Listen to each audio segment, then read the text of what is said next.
The first thing anyone at the Callaway place noticed about him that September morning was the dust. A fine, pale, San Juan dust that had settled into every seam of his coat, into the crease of his hat, into the hollows under his eyes, as if he had ridden not from one town to another but out of the mountains themselves. He rode a sorrel gelding that walked head low from tiredness, and he did not stop at the gate the way a stranger should. He stopped at the fence line, 40 yards back, where the split rails met the road, and he waited there without dismounting, hat in his lap, until someone came out to speak to him. That was the first thing about him. The second thing was his voice when it came. It was low and it was tired and it had no urgency in it at all. "Ma'am," he said, when Sarah Callaway crossed the yard toward him with her rifle held loose at her side. "I saw the hand-lettered sign in Durango. Says you were looking for a man for the fall gather. I've come 32 miles today. Let me stay and I'll take care of your cattle." Sarah Callaway was 34 years old that autumn. She had been widowed for 2 years and 11 months. She ran 220 head of red Angus on 1,800 acres of grass east of the Animas, and she had lost 41 head over the summer to a mix of drought, coyote, and one wire cut she should have found sooner.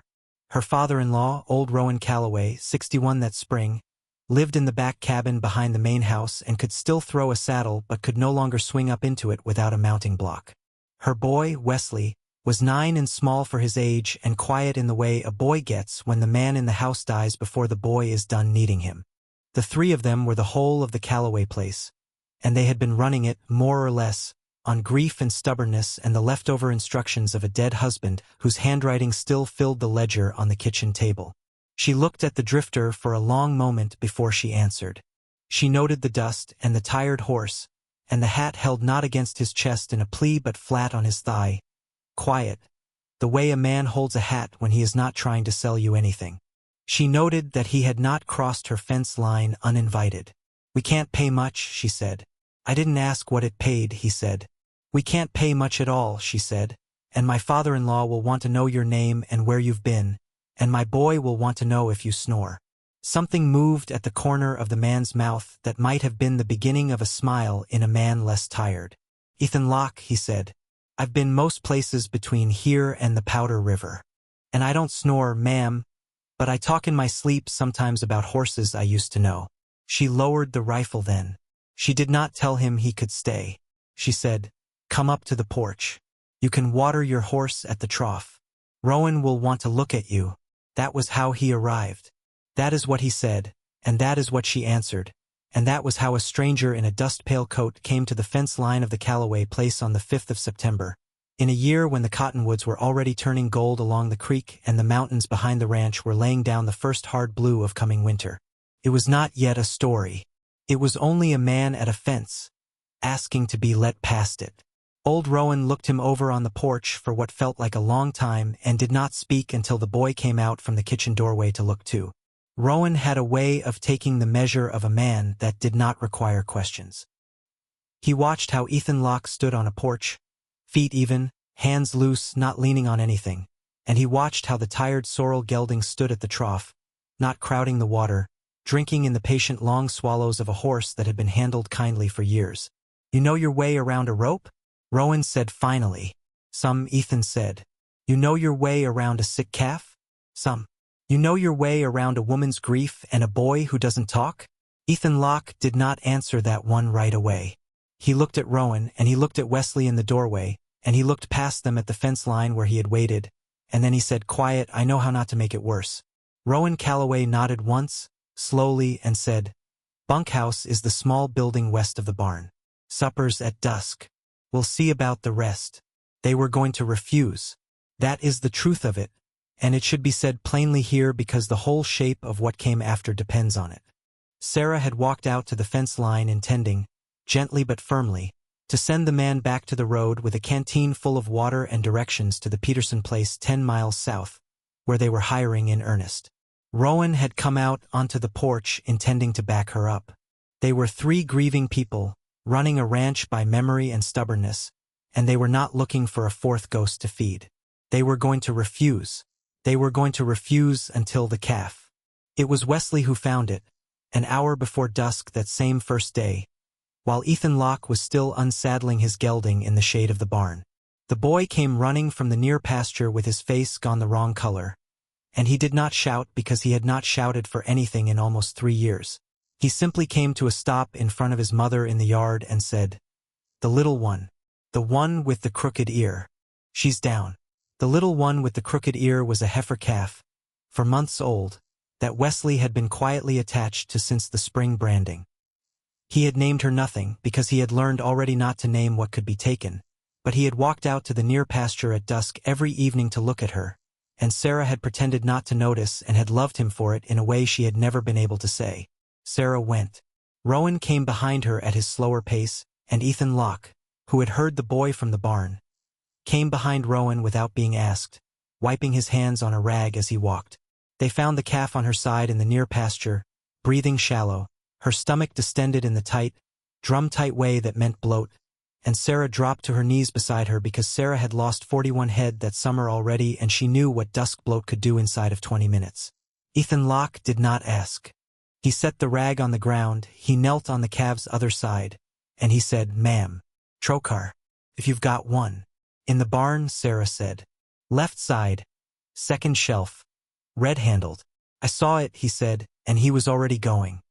He came back in 90 seconds at a run, and what he did in the next 4 minutes he did with the quiet, unhurried competence of a man who had done it before more times than he would care to count. He talked low to the calf the whole time, not to Sarah, not to Rowan, to the calf, and when it was over the calf was breathing easy and the swelling was down and Wesley was crying without sound into his mother's shoulder, and Ethan Locke was wiping the trocar clean on the same rag he had brought from the barn. He stood up. He looked at Sarah and he looked at Rowan and he said, "She'll be all right. I keep her close tonight." That was all he said. He walked back to the barn to finish unsaddling his horse. Rowan looked at Sarah over the boy's head, and Sarah looked at Rowan, and neither of them said anything at all, because there was nothing left to say. They had been going to refuse. Now they were not. That evening at supper Ethan Locke ate what was put in front of him and thanked Sarah for it once, quietly, and did not talk. Wesley watched him across the table the way a boy watches a thing he is not yet sure is real. Rowan asked him 2 questions about the calf and got 2 short honest answers, and then Rowan said, "Bunkhouse is yours as long as you're useful," and Ethan Locke nodded and said, "Yes, sir," and that was the end of the first day. The weeks that followed compressed themselves, in the way that ranch weeks do when there is real work to be done, into a rhythm that no one in the house had felt in almost 3 years. Ethan Locke was up before the light. He was out at the near pasture at first light. He rode the fence line every second morning without being asked, and the third morning he came back and said, quiet, that there was a broken post out by the north corner and he would fix it in the afternoon if that was all right, and Sarah said that was all right, and by dusk the post was replaced with a new one cut and set to the same height as the others, and the wire was tight, and he had not mentioned it again at supper. He fixed the loose plank on the porch step that had caught Rowan's boot heel twice that summer. He did it on a Sunday afternoon while Rowan was napping, and Rowan discovered it Monday morning by not tripping on it, and Rowan said nothing to him about it because Rowan had learned already that Ethan Locke did not want to be thanked for things. He simply looked at the mended step for a long moment and then went out to the barn and found Ethan Locke greasing a wagon axle and said, "There's coffee on if you want it," and Ethan Locke said, "Thank you, sir," and that was the whole of it. He built Wesley a low stool for the tack room, so the boy could reach the higher pegs where the bridles hung. He built it without saying anything, out of scrap cedar, and he set it in the tack room one evening while Wesley was doing his letters at the kitchen table, and the next morning the boy walked into the tack room and stopped and looked at the stool and looked at Ethan Locke, who was mucking a stall 3 doors down and not looking back, and Wesley put his hand on the stool and stood on it and reached up and took down his father's old bridle, which he had never been tall enough to reach on his own, and he held it against his chest for a long time. That evening Wesley said, at the supper table, "Mr. Locke made me a stool." It was the longest sentence the boy had spoken at supper in months. Sarah did not look up from her plate right away, because if she looked up right away she was going to cry. She said, when she trusted her voice, that was kind of him. Ethan Locke said, "It was scrap cedar, ma'am. It wasn't anything." Wesley said, "It was something." Rowan Callaway, 61 years old, weathered as a fence post and twice as stubborn, looked down at his plate and did not say anything at all, because Rowan had learned in his own long life that grief doesn't leave, it just learns to share the house with other things, and something had just moved into a chair at his table that had been empty for 2 years and 11 months, and he was not going to be the one to name it out loud. By the middle of October, the aspens along the creek were fully gold, and the mornings carried the first hard frost. And Ethan Locke had been at the Callaway place for 6 weeks. He had said no more about himself in 6 weeks than he had said at the fence line on the first day. Sarah knew his name, and that he had worked cattle in Wyoming and in the Panhandle and 1 bad year in eastern Oregon, and that he did not drink, and that he read at night in the bunkhouse by a single lantern, and that the book was almost always the same book, a battered small print copy of the Psalms with a leather thong tying the cover on. She did not know why he had come south. She did not ask.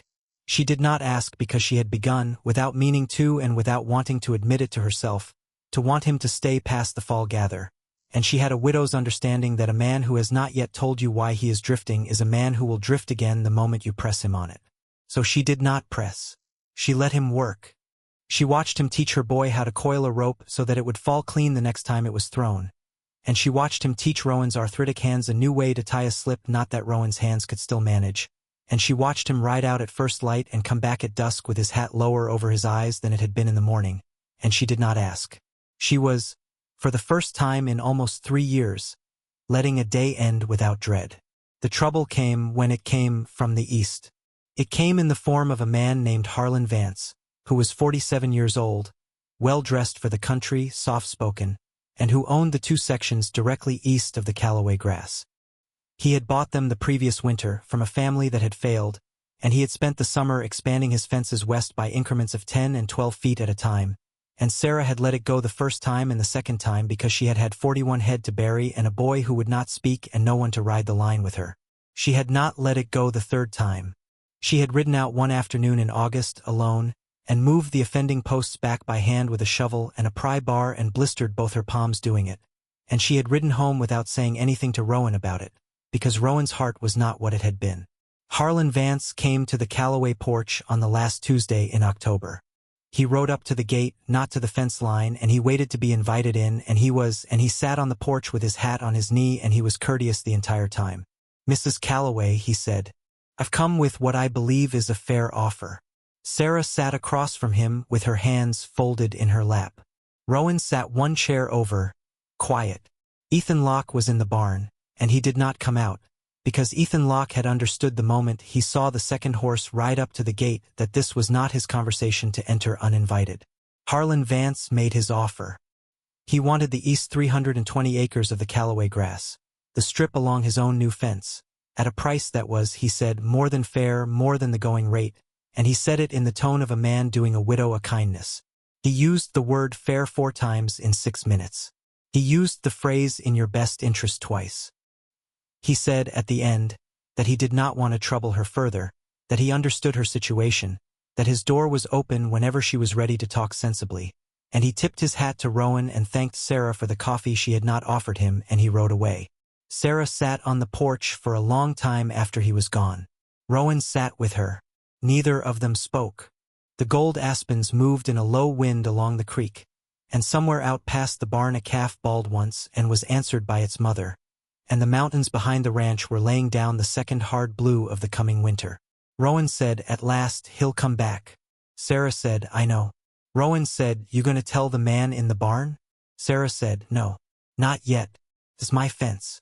Rowan Callaway looked at his daughter-in-law for a long moment, and he nodded once, slowly, the way he had nodded at Ethan Locke on the first day. He said, "That is what a Callaway sounds like." Harlan Vance came back on the second Tuesday in November. He did not come to the porch this time. He came to the fence line, the eastern fence line, out at the disputed strip, and he brought 2 hired men with him and a wagon with a load of new posts in it, and he began, courteously, to set his fence 12 feet farther west than it had any right to be. Sarah rode out alone. She had told Rowan to stay at the house with the boy, and Rowan had argued once and then obeyed, because Rowan had learned in his own long life that there are fights a father-in-law does not ride into on his daughter-in-law's behalf. Not because he does not want to, but because she has to be the one seen at the fence line, or the story does not end. She did not know Ethan Locke had followed her at a distance until she was already at the fence. He did not ride up to her. He rode up to a point 60 feet behind her, and he stopped his sorrel gelding there, and he sat his horse quietly with his hands on the pommel, and he waited. He did not put a hand near the rifle in the scabbard. He did not speak. He simply sat at that distance, so that anyone at the fence line would see him and understand that Sarah Callaway had not ridden out alone. Harlan Vance looked past Sarah at the man behind her. He looked for a long moment. Then he tipped his hat, courteous as ever, and he said, "Mrs. Callaway, I don't believe we've been introduced to your—" "He works for me," Sarah said. "That's the introduction." Harlan Vance said. Sarah dismounted. She walked the last 20 feet to the fence on her own 2 feet, and she stopped 6 feet from Harlan Vance, and she said, "Quiet and level, Mr. Vance. This is my line. My husband set the last of these posts in the spring of the year our son was born. The Peterson survey of '84 confirms it. You have moved onto my grass 3 times this year, and I have moved you back twice, and I am telling you now at this fence in front of your men that the next time you cross it you will not find me alone and you will not find me patient." Harlan Vance was quiet for a full 6 seconds. He looked at Sarah, and he looked at the man on the sorrel behind her, and he looked at his 2 hired men who were suddenly very interested in the load of posts in the wagon. He was a man who had made his living reading rooms, and he read this one. He said at last, and this is the important part because this is where a lesser man would have sneered and this one did not, he said, "Mrs. Callaway, I believe I've mistaken the line. My apologies. We'll pull these posts out this afternoon." He did not smile when he said it. He was not pretending to be gracious. He was a man who had lost a small fight in front of witnesses, and he was taking the loss on his own terms rather than have it taken from him, and there was, for one brief moment, something like respect in his face when he looked at Sarah. He said, "You are your husband's wife, Mrs. Callaway. I did not know him well. I wish I had." Then he tipped his hat, and he turned his horse, and he told his men to load the posts back into the wagon, and he rode east at a walk. He did not look back. Something in the set of his shoulders said he would not be riding west onto Callaway grass again. Sarah stood at the fence for a long moment after he was gone. Her hands were shaking, and she did not want them to be. She turned at last, and she walked back to her horse, and Ethan Locke had already dismounted and was standing at her horse's head, holding the reins, so that she would have something to put her hand on when she got there. She put her hand on the reins. She did not take them from him yet. She said, without looking up at him, "You didn't have to come." Ethan Locke said, "No, ma'am." She said, "Why did you?" He was quiet for a moment. Then he said, "Because a fence held is a home kept. And this is your home, ma'am. And I'd like it to stay that way." Sarah Callaway looked up at him then. She looked at him for a long time. The gold aspens moved in a low wind along the creek behind him, and the mountains behind the ranch were laying down the third hard blue of the coming winter, and she said, "Quiet, Mr. Locke. You have been at my place for 2 months, and I do not know why you came south." He said, "No, ma'am, you don't." She said, "Will you tell me?" He looked past her, at the fence line, at the disputed posts already being pulled from the ground by Harlan Vance's men in the middle distance. He was quiet for a long time. Then he said, in the compressed voice of a man releasing what he has carried for a long time in a single breath, so that it will not have to be released again, "I had a wife. In the Panhandle. I had a wife and a boy of 4.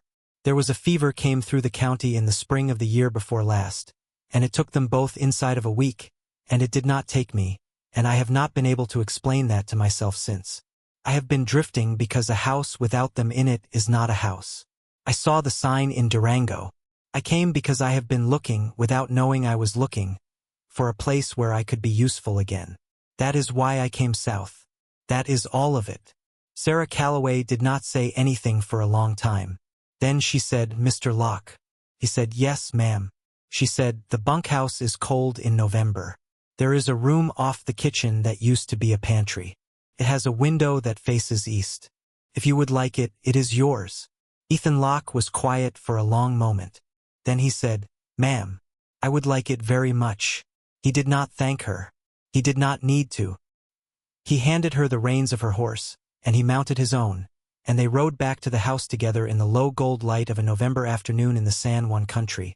And neither of them said anything else the whole way, because there was nothing else that afternoon that needed to be said. He moved his things into the room off the kitchen the next morning. Took him 10 minutes. He owned a saddle, a bedroll, a change of shirts, a razor, and the leather-tied copy of the Psalms. He set the Psalms on the sill of the east-facing window, and he stood for a moment looking out at the near pasture where the little heifer with the crooked ear, grown now and healthy, was grazing in the frost, and then he went out to the barn to start the morning's work. That winter he built Sarah a new henhouse because the old one leaked. He built it on his own time, in the evenings after supper and before the lantern in his room went out of good straight pine that he had cut himself in the timber above the creek and hauled down 2 boards at a time, and he built it with an east-facing window so that the hens would have good light in the mornings, and Sarah understood. The first time she walked into it at dawn in a hard December frost and saw the light coming in low and gold across the fresh roosts, exactly what he had done. And why? She did not say anything to him about it. She simply stood in the henhouse in the morning light for a long time, with one hand on the frame of the east-facing window, and then she went into the kitchen and made him a second cup of coffee without being asked, and set it on the table in his place, and did not look up when he came in to drink it. That is what love looks like, in this country, when it does not announce itself. It just quietly faces east. They were married the following June in the small church in Durango on a Saturday in the presence of Rowan Callaway and Wesley Callaway, who was 10 by then, and who had begun, quietly, to call Ethan Locke by his first name, and the Peterson family from 10 miles south and a handful of others. Sarah wore her mother's dress. Ethan wore a coat that Rowan had let out for him at the shoulders. There was no fuss. There was a small supper afterward at the ranch, and Rowan gave a short toast that he had clearly written down and then decided not to read from, and what he said instead was, "This place needed a fence held." He held it. "Welcome home, son." Ethan Locke did not cry at that. He was not a man who cried at things. But he looked down at his plate for a long moment, and Sarah, sitting beside him, put her hand over his under the table, and she left it there. The years that followed were, by the standards of this country, quiet years. There was a bad winter in the second year and a good spring in the third. There was a second child, a girl, born the following autumn, whom they named Mary after Ethan's first wife, because Sarah had asked him if he wanted to, and he had been quiet for a long time and had then said yes. Wesley grew tall. Rowan grew slower. The little heifer with the crooked ear became a cow, and then an old cow, and then, eventually, was buried under the cottonwood by the creek at Wesley's insistence. And Ethan Locke dug the hole himself in April ground, and Wesley, 16 by then, helped him fill it in without being asked. Harlan Vance never crossed the eastern fence again. He nodded, courteous, when he passed Sarah on the road into Durango, and she nodded back, and that was the whole of the war they had fought. 22 years after the September morning that Ethan Locke rode up to the Callaway fence line in a dust-pale coat, Rowan Callaway died in his sleep in the back cabin, at the age of 83, with the last of an autumn light still on the mountains behind the ranch. He was buried under the same cottonwood as the old crooked-eared cow, at his own written request. Ethan Locke, 59 years old that year, dug that grave too, and he dug it slowly because his back was not what it had been, and Wesley, 29 now and married and living in the near cabin with a wife and a boy of his own, dug it with him, and neither of them spoke while they dug because there was nothing that needed saying. That evening, after the burial, Sarah found Ethan standing at the eastern fence line, at the disputed strip in the last light. She walked out to him. She stood beside him at the fence, and they looked east together at the low blue of the mountains beyond Harlan Vance's old 2 sections, which had passed years ago to a young couple with children. Sarah said, "Quiet, you remember what you said to me that day at this fence?" Ethan Locke said, "Yes." She said, "Say it again." He was quiet for a moment. Then he said, "A fence held is a home kept." Sarah put her hand on his arm. She said, "You were the fence, Mr. Locke." He looked at her. He did not answer that. He did not need to.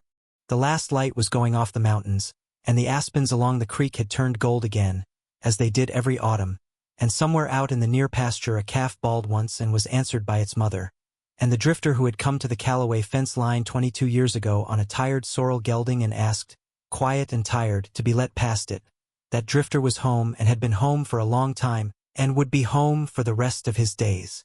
He had said that first day, "Let me stay and I'll take care of your cattle." They had been going to refuse.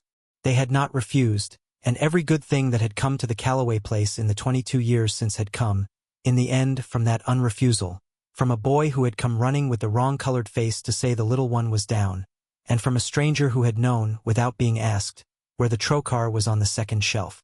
If you are watching this tonight, and there is someone standing at your fence line, quiet, tired, asking to be let past it, offering only what they know how to do with their two hands, do not be quick to refuse. The people who arrive at our lives asking to be useful are almost never the people we were expecting. They are, very often, the people we needed. The ones who mend the loose plank on the porch step without being thanked. The ones who build a stool for a boy who cannot reach the pegs. The ones who face east quietly when no one is watching. Thank you for riding with us tonight. From all of us at Frontier Hearts, until next time, keep riding. And if this one found you where you needed it, the next story on this channel is about a widower in the high country who takes in a runaway girl in a snowstorm, not knowing she is the daughter of the man who once tried to take his land. It is called You Can Sleep in the Barn Tonight, said the widower. Then he saw what was in her coat. Ride with us for that one too.